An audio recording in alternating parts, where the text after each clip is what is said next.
Hello बच्चों, तो आज इस वीडियो में क्वेश्चन नंबर 11 लेके आया हूँ। इस क्वेश्चन नंबर 11 में हमें दे रखा है if the sum of the first n terms of n AP is 4n minus n square, मतलब कि एक अर्थमेटिक प्रोग्रेशन में n टर्म्स जो है उन n टर्म्स का जो सम है वो 4n माइनस एन स्क्वायर है। ओके, मतलब सपोज हमें चाहिए कि फर्स्ट 10 टर्म्स का सम क्या है, तो n की जगह 10 पुट करके सम निकालेंगे। सपोज हमें चाहिए कि फर्स्ट 100 टर्म्स का सम क्या है, तो n की जगह पर हम 100 पुट करके 100 टर्म्स का सम निकाल लेंगे। इस तरीके से हमें दे रखा है 4n minus n square. What is the first term? Arithmetic progression की फर्स्ट टर्म क्या है वो पता करना है। What is the sum of the first two terms? First two terms का सम क्या है वो पता करना है। फर्स्ट टू टर्म्स मतलब कि a1 a2, तो फर्स्ट टू टर्म्स का हमें सम पता करना है। Similarly find the third, tenth and the nth terms, और इसी तरीके से हमें इस अर्थमेटिक प्रोग्रेशन की थर्ड, टेंथ और nth टर्म को फाइंड करना है। कैसे करेंगे स्टूडेंट्स? देखिए, सबसे पहले हमें क्वेश्चन में क्या दे रखा है, सम ऑफ n टर्म्स। क्या दे रखा है? 4n minus n square. अब स्टूडेंट्स में n की जगह पर क्या पुट करता हूं? 1, तो यहां पे क्या आएगा 4 इंटू 1 माइनस 1 स्क्वायर, तो 4 माइनस 1, तो s1 इक्वल टू कितना हो गया? 3। अब इसका मतलब क्या है कि वन टर्म का सम 3 है। अर्थमेटिक प्रोग्रेशन के स्टूडेंट्स फर्स्ट टर्म का सम 3 है, मतलब फर्स्ट टर्म क्या होगी? 3 ही होगी, क्योंकि फर्स्ट टर्म है, पहला नंबर है, उसका सम मतलब वो नंबर खुद ही होगा, क्योंकि इसमें और कोई नंबर तो ऐड होने वाला नहीं है। तो इस वजह से सम ऑफ वन टर्म 3 है। इसका मतलब इस अर्थमेटिक प्रोग्रेशन की जो फर्स्ट टर्म है वो भी 3 है, तो हम लिख सकते हैं a1 इज इक्वल टू 3। अब इसके बाद what is the sum of the first two terms? First two terms का सम क्या है? तो जैसे हमारे पास ये दे रखा था Sn equals to 4n minus n square, तो फर्स्ट टू टर्म्स का सम मतलब कि S2 equals to 4 into 2 minus 2 square, तो 8 माइनस 4, तो टू टर्म्स का जो सम है वो है 4। ओके, तो what is the sum of the first two terms? तो फर्स्ट टू टर्म्स का सम कितना है? 4 है। अब इसके बाद स्टूडेंट्स अब क्या करेंगे? देखो, ये जो फर्स्ट टू टर्म्स का जो सम हमारे पास आया है कितना? 4। इसका मतलब क्या है? फर्स्ट टर्म और सेकंड टर्म का सम कितना है? 4। और इसके बाद हमारे पास जो फर्स्ट टर्म है उसकी हम वैल्यू फाइंड कर चुके 3, तो 3 प्लस a2 इक्वल्स टू 4, तो a2 इक्वल्स टू कितना जाएगा? 4 माइनस 3, तो a2 इक्वल्स टू कितना आ गया? 1। तो इस अर्थमेटिक प्रोग्रेशन की फर्स्ट टर्म है 3 और सेकंड टर्म क्या है? 1 है। तो क्या अब हम यहाँ पे कॉमन डिफरेंस फाइंड कर सकते हैं? हाँ, कर सकते हैं। तो वो क्या होगा? a2 माइनस a1, a2 की वैल्यू 1 माइनस a1 की वैल्यू 3। तो स्टूडेंट्स इस अर्थमेटिक प्रोग्रेशन का जो कॉमन डिफरेंस है वो कितना है? -2। ये मैंने क्यों फाइंड किया? क्योंकि हमें बोला है similarly find the third term, tenth term and the nth terms, तो हमें ये टर्म्स भी फाइंड करनी है, इसलिए मैंने यहाँ पर कॉमन डिफरेंस फाइंड कर लिया। स्टूडेंट्स, इसके बाद हमें फाइंड करना है similarly find the third term, the tenth term and the nth term. तो इसके लिए सबसे पहले यहाँ पे जो थर्ड टर्म फाइंड करने जा रहा हूँ मैं, तो थर्ड टर्म क्या होगा? a3 लिखेंगे उसको, और ये क्या होगा? a plus 2d। तो a क्या? फर्स्ट टर्म, और फर्स्ट टर्म की वैल्यू क्या है? 3 प्लस 2 इंटू d, मतलब कॉमन डिफरेंस इसकी वैल्यू थी -2, तो ये हो जाएगा 3 माइनस 4, तो जो थर्ड टर्म है वो आ रही है -1। इसके बाद नेक्स्ट हमें फाइंड करना टेंथ टर्म, तो टेंथ टर्म को लिखते हैं a10, जो कि हो जाएगा a प्लस 9d, तो a की वैल्यू अगेन 3 प्लस 9 इंटू, और जो कॉमन डिफरेंस है वो है -2, तो ये हो जाएगा 3 माइनस 18, तो जो टेंथ टर्म है वो इस तरीके से हो जाएगी -15।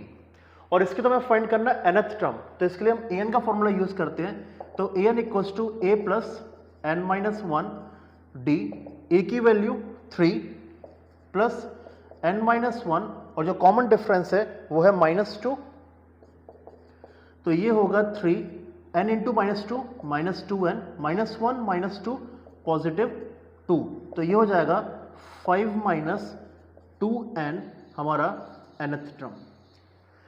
तो स्टूडेंट्स इस तरीके से यहाँ पे जो क्वेश्चन नंबर 11 है उसको हमने सॉल्व किया है। अब आगे स्टूडेंट्स हम वीडियो में देखेंगे नेक्स्ट क्वेश्चन नंबर 12 का सॉल्यूशन किस तरीके से रहेगा। स्टूडेंट्स, तो ये है क्वेश्चन नंबर 12। क्वेश्चन नंबर 12 में हमें दे रखा find the sum of the first 40 positive integers divisible by 6। तो 6 से डिवाइड होने वाले फर्स्ट 40 पॉजिटिव इंटीजर्स का हमें क्या करना है? सम फाइंड करना है। अब 6 से डिवाइड होने वाला फर्स्ट पॉजिटिव इंटीजर कौन सा होगा? 6 होगा। नेक्स्ट कौन सा होगा? 12। नेक्स्ट कौन सा होगा? 18। नेक्स्ट 24। तो यहां पे समझ सकते हैं हमें क्या मिल रहा है? 6 का टेबल मिल रहा है। 6, 12, 18, 24 ये फर्स्ट 4 पॉजिटिव इंटीजर्स है जो कि 6 से डिवाइड होंगे। हमें कहां तक फाइंड करना है? 40 तक। ओके, तो स्टूडेंट 6 से डिवाइड होने वाला 40th पॉजिटिव इंटीजर होगा 6 इंटू 40 240। तो स्टूडेंट्स इस तरीके से यहां पे मैंने 6 से डिवाइड होने वाले जो पॉजिटिव इंटीजर्स है वो लिख दिया 6, 12, 18, 24 और यहां पे जो लास्ट होगा इंटीजर 40th जो कि 6 से डिविजिबल होगा। तो 6 से डिविजिबल होने वाला 40th पॉजिटिव इंटीजर कौन सा होगा? 240।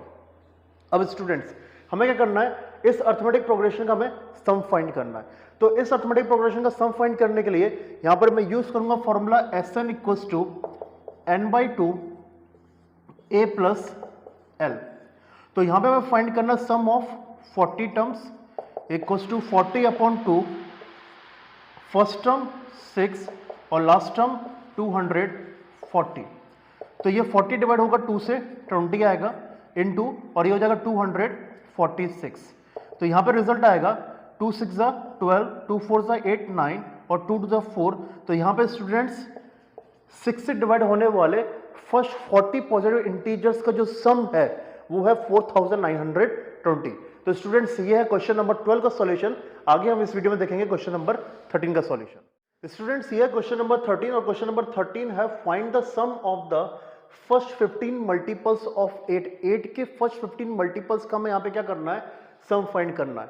तो 8 का फर्स्ट जो मल्टीपल होगा वो 8 होगा, नेक्स्ट होगा 16, नेक्स्ट 24।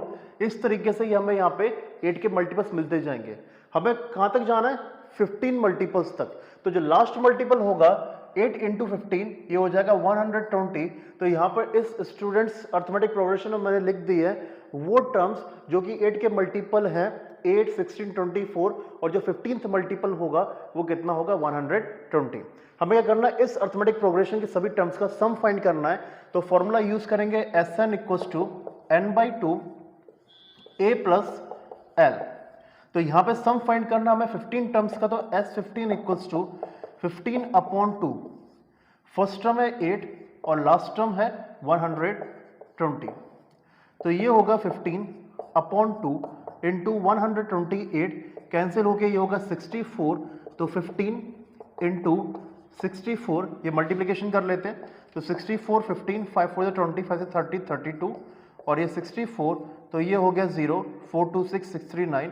तो स्टूडेंट्स 8 के फर्स्ट 15 जो मल्टीपल्स हैं उनका सभी का सम है 960। तो स्टूडेंट्स ये है क्वेश्चन नंबर 13 का सॉल्यूशन। अब आगे इस वीडियो में देखते हैं किस तरीके से हम क्वेश्चन नंबर 14 को सॉल्व करेंगे। तो बच्चों ये है next question number 14। Question number 14 में हमें दे रखा है find the sum of the odd numbers between 0 and 50। तो हमें यहाँ पर 0 से लेकर 50 के बीच में जो भी ऑड नंबर्स आएंगे उन सभी ऑड नंबर्स का हमें क्या करना है? यहाँ पर सम फाइंड करना है। तो यहाँ पे स्टूडेंट्स इससे रिलेटेड मैं यहाँ पे एक अर्थमेटिक प्रोग्रेशन फॉर्म कर लेता हूँ। 0 के बाद जो ऑड नंबर होगा वो होगा 1, उसके बाद जो नेक्स्ट ऑड नंबर है 3, देन 5, देन 7। इस तरीके से स्टूडेंट्स हमें यहाँ पर ऑड नंबर्स मिलते जाएंगे और जो लास्ट ऑड नंबर होगा वो 50 तो इवन नंबर है, तो उससे पहले वाला नंबर है 49। तो 49 odd number last odd number है। तो स्टूडेंट्स इस तरीके से जो मैं क्वेश्चन में सिचुएशन दे रखा था उसके अकॉर्डिंग मैंने यहाँ पे एक अर्थमेटिक प्रोग्रेशन बना लिया है और अर्थमेटिक प्रोग्रेशन के हमारे ये टर्म्स हैं। अब हमें क्या करना है? इन सभी टर्म्स का यहाँ पे सम फाइंड करना है। तो उसके लिए स्टूडेंट सबसे पहले मुझे यहाँ पे फाइंड करना पड़ेगा कि इस अर्थमेटिक प्रोग्रेशन में टर्म्स कितनी है। वैसे तो 0 से लेके 50 के बीच में 25 इवन नंबर्स और 25 ऑड नंबर्स होते हैं। तो जैसे कि मैं यहाँ पे ऑड नंबर्स का सम फाइंड करना, तो यहाँ पे नंबर ऑफ टर्म्स जो है इस एपी में वो 25 होंगे, लेकिन तब भी हम इसको यहाँ पे फाइंड कर लेते हैं। तो फाइंड करने के लिए मैं यूज करूंगा फॉर्मूला an का जो कि है a प्लस n-1d। an की वैल्यू 49 इक्वल्स टू a की वैल्यू 1 प्लस n-1 और कॉमन डिफरेंस होगा 3 - 1 2। तो ये 49 - 1 इक्वल्स टू n-1 2। तो ये हो जाएगा 48 इक्वल्स टू n-1 2। तो 48/2 equals to n-1 cancel 24 equals to n-1 24 plus 1 equals to n। तो n इक्वल्स टू आ गया 25। तो स्टूडेंट्स ये जो अर्थमेटिक प्रोग्रेशन हमने बनाई थी, इस अर्थमेटिक प्रोग्रेशन में 25 नंबर ऑफ टर्म्स हैं। अब इन 25 टर्म्स का मैं क्या करना है, यहाँ पे सम फाइंड करना है, तो उसके लिए मैं यहाँ पे फॉर्मूला यूज करूंगा Sn equals to n/2 a plus l। तो यहाँ पे इस arithmetic progression number of terms 25 है, तो n की जगह पर आएगा 25 इक्वल्स टू 25/2। अर्थमेटिक प्रोग्रेशन का जो फर्स्ट टर्म है वो है 1 और जो लास्ट टर्म है वो है 49। तो ये हो गया 25/2 इंटू 49 प्लस 1 50, 50 कैंसिल होगा 2 से, 25 आएगा, तो 25 इंटू 25, तो ये होगा 625। तो स्टूडेंट्स इस क्वेश्चन में जो हमें बोला गया था 0 से लेके 50 तक सभी ऑड नंबर्स का सम, तो सभी ऑड नंबर्स का जो सम है वो है 625। तो स्टूडेंट्स इस वीडियो में क्वेश्चन नंबर 14 तक ही कवर कर रहा हूँ। क्वेश्चन जो नेक्स्ट 15 है वो नेक्स्ट वीडियो में कवर करूंगा स्टूडेंट्स, लेकिन वेट, वीडियो क्लोज करने से पहले स्टूडेंट्स 2 बटन्स को क्लिक कर दो, एक तो लाइक का और दूसरा सब्सक्राइब का। और स्टूडेंट्स आपको जो भी इस वीडियो में अच्छा लगा वो जरूर कमेंट सेक्शन में शेयर कर देना। तो हम मिलेंगे स्टूडेंट्स नेक्स्ट वीडियो में नेक्स्ट क्वेश्चन के साथ, तब तक के लिए बाय एंड टेक केयर।